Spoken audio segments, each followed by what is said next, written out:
সকাল সকাল একটু মাছের বাজার পরিস্থিতির খবর জানবো। আমরা চলে যাব হবিগঞ্জের একটি মাছের বাজারে। সেখান থেকে যুক্ত হচ্ছেন সহকর্মী রাসেল চৌধুরী। রাসেল, আমি এখন আছি হবিগঞ্জের বাইপাস রোডের হবিগঞ্জের যে মাছের আড়ত হিরন আরো মিনারেল ওয়াটার মাত্র 50 পয়সায় প্রতি লিটার।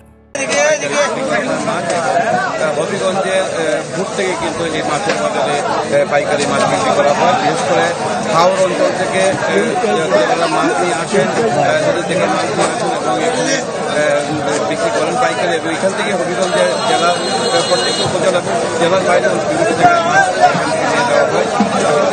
পানি কম হয়, হাওড়গুলোতে মাছের আকাল দেখা দিয়েছে। বিশেষ করে হবিগঞ্জের যে হাওড়গুলোর যে মাছ, দেশীয় মাছ, এগুলো কিন্তু এখন পর্যাপ্ত পাওয়া যাচ্ছে না, খুবই অল্প পাওয়া যাচ্ছে বাজারে।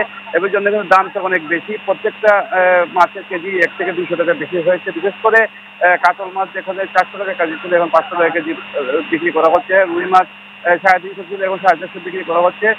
বোয়াল মাছ যেখানে 800 টাকা কেজি ছিল এখন 1000 থেকে 1200 টাকা বিক্রি করা হচ্ছে। বাইন মাছ 1100 থেকে 1200 টাকায় বিক্রি করা হচ্ছে। এছাড়া প্রত্যেকটি মাছ, দেশীয় মাছ যেগুলো আছে, বিশেষ করে দেশীয় কই বা শিং, মাগুর, সবকিছুর দামে কিন্তু 100-200 টাকা বাড়ানো হয়েছে। কারণ এবারে কিন্তু হাওরে পানি নেই, এ কারণে কিন্তু মাছের সংকট।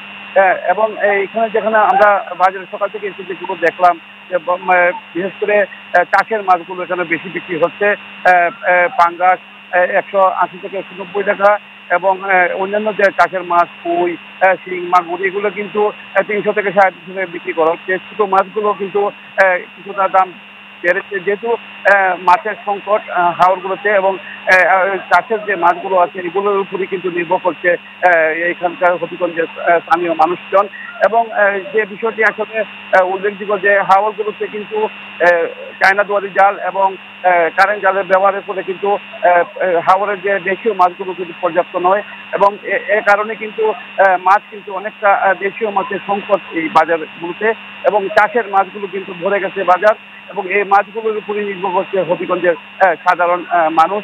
এবং এই বাজারগুলোতে আমি যারা মৎস্য কর্মকর্তার সাথে কথা বলেছিলাম, তারা যেটি জানিয়েছে যে হবিগঞ্জের তারা যে হাওড়গুলোতে যে সংকট, বিশেষ করে চায়না দুয়ারি জালের সংকট, এই সংকটের এইটা মোকাবেলার জন্য তারা পর্যাপ্ত ব্যবস্থা নিয়েছেন এবং তারা ব্যবস্থা নিচ্ছেন এবং হাওড়গুলোতে তারা বিভিন্ন অভিযান চালাচ্ছেন। তারিকা রাসেল, ধন্যবাদ আপনাকে।